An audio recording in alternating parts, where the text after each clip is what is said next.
JJ described this week more so as like you guys' training camp because you guys only had a few practices before preseason. What's the intensity been like this week compared to last week? It was still training camp.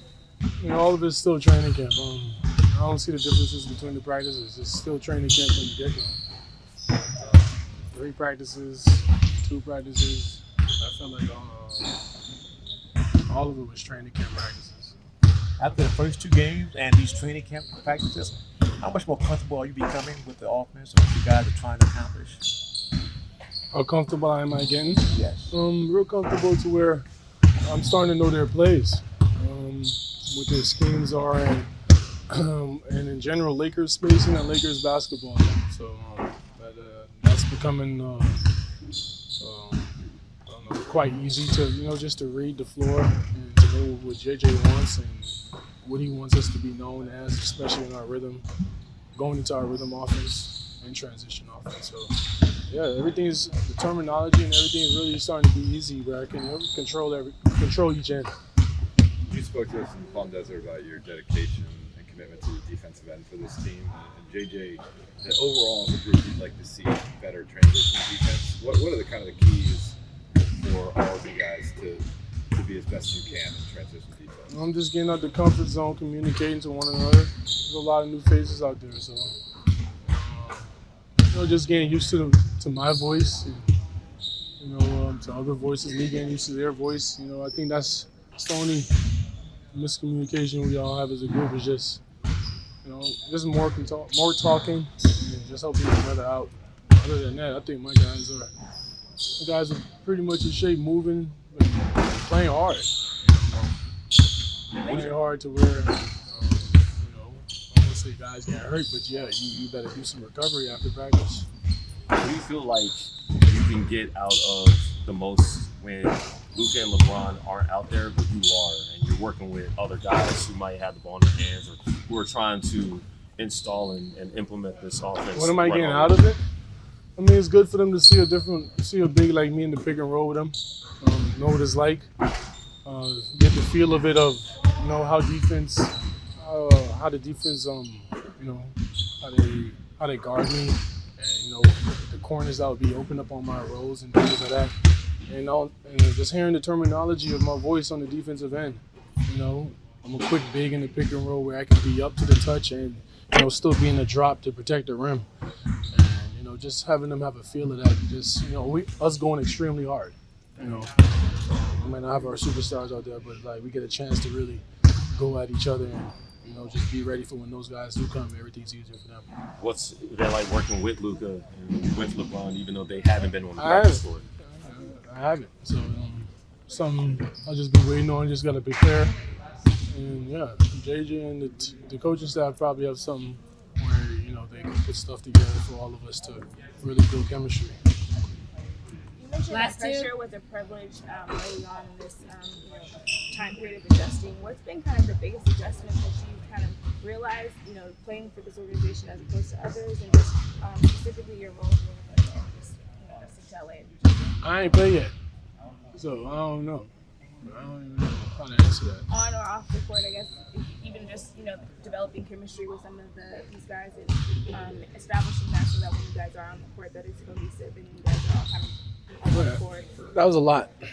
I didn't even hear what you asked me just a while ago. I'm just asking you about just developing the chemistry with some of the guys. On and off the court? Yes. I don't know, hanging out with each other. I don't know, it's still new. We've been together for about 2-3 weeks. I don't know. I'm just here to work, honestly. Do as told, and I watch film. Any little text or film the coaches try to send to me to watch on Brown and Luka, I dissect it as best as I can. Those guys are superstars, they're geniuses, so they're really just waiting for us to catch up. That's about it. That's the best we could do for them is be ready for when they're out there. Last question. You go driving with the team yesterday? Huh? You go driving with the team yesterday? Yep. What do you like about that experience? I truly appreciate Luka for that. I never done that before, or had one of the star players really look out, for the team like that. And something like that is actually crazy. And I never heard of it or been in a Porsche before, so it definitely was my first time. I didn't know Luka was into cars like that. So, yeah, him and LeBron. So it was good to see them behind the wheel. You know, seeing LeBron behind a car is crazy. Did you fit okay? Did you fit inside one okay? If you else, yeah, they had some cars where they could hold us 7-footers. I don't know if it was custom or that's how they're made from the factory, but you know, just seeing LeBron James in a sports car pushing, I was like, oh, you know, his cars. You know what I'm saying? Making it rev and doing his thing. That was pretty cool to see. Thank you, DA. Yeah, yesterday JJ mentioned how guys like you and Marcus kind of have a role in helping Bronny along.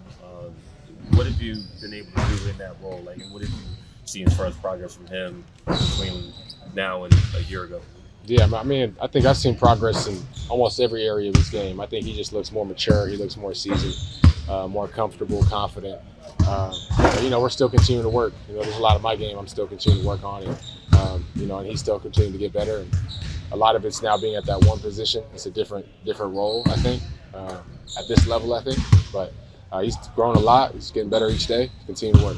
Well, how did you get comfortable with that 1-2 split? Like being a small guard and having some one ball utility, but also knowing that you're playing with guys who are going to have the ball a lot more and having to be effective off of those guys. Yeah, well, I think first and foremost, it's a different handle. Like, it's a different handle to come off, make 2-3 dribbles, and attack the rim versus 3 or 4 dribbles as a setup to get the play going.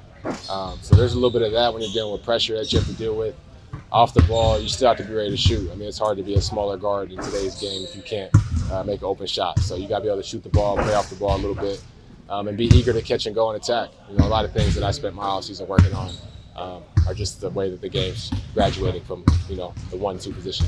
Gabe, you mentioned, I think we talked about it yesterday, that you guys had a little bonding experience with the Porsche, but also just how has Luka kind of stepped up and involved and developed as a team leader and just been more vocal for you guys, and what ways have you seen him grow in the comfortability of this team? Yeah, I mean, anytime some of our max players and guys that have been in the league a while can put something on for the team, it's great. It's great when we can come together, do something a little bit more extravagant maybe than we would have on our own, and everyone gets to walk away with a cool experience. And most importantly, we get to do it together. You know what I mean? Shared experiences are one of the quickest ways to grow closer. So we're very grateful for Luka putting that on. Everyone had a great time. It's been great to see him get more comfortable. You know, obviously the way he came here was a big shock to the world. I'm sure to him as well. And he's done a lot of work to be around more, to be around the guys more, and just to get himself more comfortable and more involved. Who were the guys that most into the cars? Who were good? Oh man, I mean, I don't remember the leaderboard, but we had some pretty quick guys out there. But the cars were cool. I mean, even if you weren't a car person, I think that you'd really enjoy yourself. You know, they do a good job of explaining what's going on, how the car's different. And then once you get inside of it, it's a different feel than what you may be driving down the 405. So it was a really cool experience. How different was that? Quick follow-up. JJ mentioned you organized a day to do it back in September. Yeah. What were you hoping to have this team get out of that, and what was that experience like? Yeah, well, I mean, LA can be tricky, you know, because it's so big, right? And we're so spread out. Everyone has things going on, whether it's kids or family or just a commercial, maybe life stuff, you know what I mean? So I tried to just get guys together. Most of them were young guys, but just get down to the sand, play a little spike ball, work down the sand a little bit. Just something to get out of this building, you know what I mean? In the summer, we spend so much time in the gym, grinding at the same thing over and over that sometimes a change of scenery can be everything. So something for us to do that was different and something for us to do together. We had a good time with it. We had some fun. That was my question. Thank you, Dave. He's a smart man. Reading your mind over there. Not much mind to read, but okay. No, but we had a good time. We've been trying to do more stuff where we're together, just as the guys. You know what I mean? Coaches go home or get out of here and let us just get comfortable with one another, start to learn each other a bit. You know, learn everyone's story. I think things like that go a long way when you're trying to make a deep playoff run. So after that, how fast did you drive back down the 405 without getting the ticket back? Man, but the way that traffic is set up, I was going about 35, 40 all the way on home. So it was a good coast, but made some good phone calls, caught up with my brother in the car. So, you know, we take advantage of the traffic here in LA. Yeah. What are you able to get out of the training camp with Luka? I mean, obviously coming in season stuff, but what are you able to get specifically in the training camp setting with Luka? With Luka specifically? Yes. I think everyone's just able to get more acclimated. You know, I mean, I think Luka's going to be Luka, right? And we can count on him to be that. And the quickest way to make your team better is to make yourself better. So I think that's what we've all been trying to work on individually. And now we come in together as a team. We're able to work on our team concepts. So we don't necessarily need everyone in practice to do that. You know what I mean? So we're able to work on our stuff, make sure we're up to par, up to speed, and when he's ready to be here, be present as much as he can, we'll be ready for him. Gabe, what makes a good leader? Wow. How much time you got? I mean, I think a good leader has to lead by example. It's hard to hold someone accountable if you can't hold yourself accountable. Being vocal at the right times, obviously, no one wants to just be yelled at for no reason. But understanding that balance of how to get through to people. You know, everyone's different. I may need to talk to you differently than I talk to Dave, and so forth, to get the ultimate thing out of you, or to get the most out of you. So trying to understand your teammates, understand the people around you and the group you're leading, and just do it one day at a time. Gabe, speaking of that, Coach, I think last week said that if he had to teach anyone how to shoot, he would use your work, your routine, and your drills as the kind of prototype for that. What is it about your preparedness for that aspect of it, shooting and kind of developing, and how that's changed in the game that, you know, is now replicable for everyone else? Yeah, I mean, I think I appreciate that comment from Coach for sure. I mean, I just like to go full speed when I work out. And I think he really appreciated that. I think that's something that he did a lot himself as well. So whether it's the game actions we're doing or just a catch and shoot, I do what I can to make the drill game speed. You know, if it needs to be 30 minutes, it'll be 30 minutes of game shots. If our conditioning's at a point where we can go for an hour, we'll go for an hour. But I try not to go out there and go half speed and just try to make it as game-like each rep. Thanks, Gabe.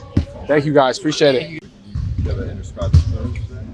It was just an open practice. We just did a normal practice. In terms of availability, same as yesterday? Yeah, no updates on anyone. Marcus is under the weather. He stayed home today with just flu-like symptoms. We just kept him away from the group. What about Adu? He's still on maybe? Yeah, he's in that modified group where he's doing some stuff, breakdowns, no live play. JJ, with this being day 2 of this practice session, how much were you able to push them? How much did you have to pull back? I didn't pull back at all. How did they respond to that? Like professionals, you know, especially given when we had NBA entertainment in here today, guys were mic'd up, we had season ticket holders in here. I thought the attention to detail and the professionalism for this environment was 10 out of 10. If nobody was in the gym, it would have been a 12 out of 10. So it was a great day. There's only been 2 preseason games. I think today was the biggest practice since camp started. Just how would you measure where you guys are at the championship stage? Yeah, we're pushing. I mean, that's the biggest thing. You know, as we plan practice tomorrow, we'll find a good balance. They'll have Friday off, so I think the last 2 days coming off a very rushed week have been really good. We've done a lot of teaching, a lot of breakdowns, did some new installs today, both on offense and defense. So feel really good about the last 2 days. What goes into actually installing offense? Like actually saying like, these are our sets, these are the plays, these are the options. Like how do you like consider the players and go ahead and put that in at this time of the year? What do you mean by that? In terms of like you obviously like how do I do it? Yeah, how do you we do it? We do like script, just script. You know, so we installed our horns double today. So we had a group doing all of our options and offensive breakdown at a horns double. We did a group guarding horns double and installing our defense against horns double. We scripted it, and then we did small group play 4-on-4 horns double time. You know, winner keeps the ball. So that's kind of just how we do it. How does Luka like play into saying like, okay, I got here midseason, we're doing what y'all are doing. Now he has more of a perspective of this is what I'd like to do more. You know, the thing that y'all did, like I want to do more of this, less of this. Yeah, I think just having the familiarity with him, from playing with him, from obviously watching him and covering him, and then also St. Jean, being with him in Dallas, we have a good sense of what he likes, what he doesn't like. We have a good sense of how to structure a practice so we can keep him engaged for 2 hours. I think that helps us. What do you think the driving experience did for the team yesterday? We've gotten nothing but positive feedback, and I think like our habits and our communication and our shape, you don't become a team overnight. It's a long season, and the more guys can do that off the court, I think the better team will be. How is it meaningful for Lucas or leadership, I guess, to take ownership and come up with that idea? No, I think it's great. We're encouraging, him, all our guys. I know Gabe organized something in September on one of the Friday optional days. He had the guys, I think they did the sand dunes in Manhattan Beach. So, whether that's dinners on the road or something here in LA, I think it's wonderful. A little disappointed, to be honest with you. I didn't get invited, but I'm not a player anymore. JJ, you guys have switched more to a drop coverage defensively with DeAndre, but what's the learning curve for going from switching as much as you guys were at the end of last season? Well, I think we started the season in that. So for the guys that were here, it's a lot of the same principles in terms of low man, X out, our rotations out of that. Doesn't mean we were perfect last year when we had AD, but I think most guys have played drop in their career, so they're pretty comfortable with it. I think it really just comes down to teaching and coaching the minor details and then drilling that and making all the right coverages and schemes habits. Coach, yesterday Austin talked about offensive rebounds, and sometimes the unintended consequence can be, if we miss those, they get in transition and it can be kind of hard to get back. But what have you told them about kind of the strategy of that and being aggressive without, relinquishing control in case you don't get the rebound? Yeah, look, historically, as long as you have a guy back, there's really no difference in PPP. It's are you sprinting back? So, by corner crashing, you should be crashing through the elbows and your momentum's taking you back. So there's not a balance. It's a non-negotiable. All right, thanks.